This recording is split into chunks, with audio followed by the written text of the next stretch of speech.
Welcome back to my channel Nazia Shaikh and 9। हमारे हर आने वाले वीडियो की नोटिफिकेशन सबसे पहले पाने के लिए हमारे इस चैनल को सब्सक्राइब कीजिए और बेल आइकॉन को प्रेस कीजिए। अस्सलामु अलैकुम रहमतुल्लाहि व बरकातहू। ब्रिज कोर्स जमात चहारुम मज़मून उर्दू 11वां दिन फाख्ता और चोटी।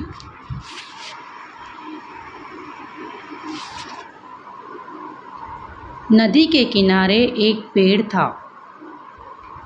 पेड़ के नीचे चींटी का घर था। पेड़ पर फाख्ता रहती थी। एक रोज़ चींटी नदी में गिर गई। फाख्ता ने उसे बहते हुए देखा। फाख्ता ने पेड़ से पत्ता तोड़ा और पानी में डाल दिया। चींटी पत्ते पर चढ़ गई। पत्ता बहता हुआ किनारे तक पहुंच गया। चींटी की जान बच गई। कुछ दिन बाद एक शिकारी वहां आया। इसने फाख्ता को देखा, अपनी बंदूक निकाली और फाख्ता को निशाना लगाया। चींटी ने देखा, इसने शिकारी के पैर पर काट दिया। शिकारी का निशाना चूक गया और फाख्ता की जान बच गई। इस कहानी से हमें क्या सबक मिलता है? सच्चा दोस्त वही है जो मुसीबत में काम आए। सच्चा दोस्त वही है जो मुसीबत में काम आए।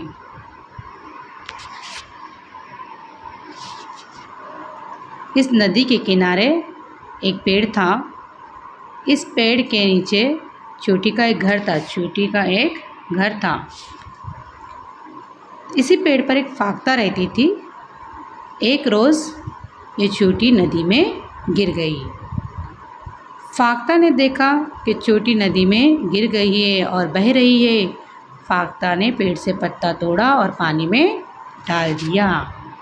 चींटी पत्ते पर चढ़ गई। पत्ता बहता हुआ किनारे पर पहुंच गया और चींटी की जान बच गई। कुछ दिन बाद क्या हो गया, वहाँ पर एक शिकारी आया। शिकार करने वाला आया और उसने क्या किया, इस शिकारी ने फाख्ता को निशाना लगाया। फाख्ता को मारने के लिए निशाना लगाया, लेकिन इस पेड़ के नीचे ही चींटी का घर था। चींटी ने जैसे ही देखा ये शिकारी इस फाख्ता को मारना चाहता है, तो उस चींटी ने उस शिकारी को काट लिया। जैसे ही उस चींटी ने शिकारी को काट लिया, शिकारी का निशाना चूक गया और फाख्ता की जान बच गई। तो इस तरह से हमें इस कहानी से ये सबक मिलता है कि सच्चा दोस्त वही है जो मुसीबत में काम आए। एक जुमले में जवाब लिखो। नंबर 1, चींटी का घर कहाँ है? कहाँ था चींटी का घर है? इसका जवाब लिखेंगे हम। चींटी का घर पेड़ के नीचे है। सवाल नंबर 2 है, फाख्ता कहाँ रहती थी?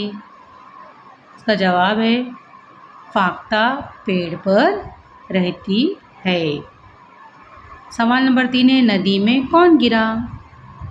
इसका जवाब है, नदी में चींटी गिर गई। आप सबको ये कहानी ज़बानी याद करनी है और अपने क्लास में सुनानी है। अब थोड़ा सा तफरीह करते हैं। थोड़ी तफरीह हो जाए। बाहर निकलने का रास्ता तलाश करो। अब आप लोगों को इसमें से बाहर निकलने का रास्ता आपको तलाश करना है। देखते हैं किस तरह से हम इसमें से बाहर निकल सकते हैं। तो आप लोग ये बाहर जाने का रास्ता तलाश करेंगे।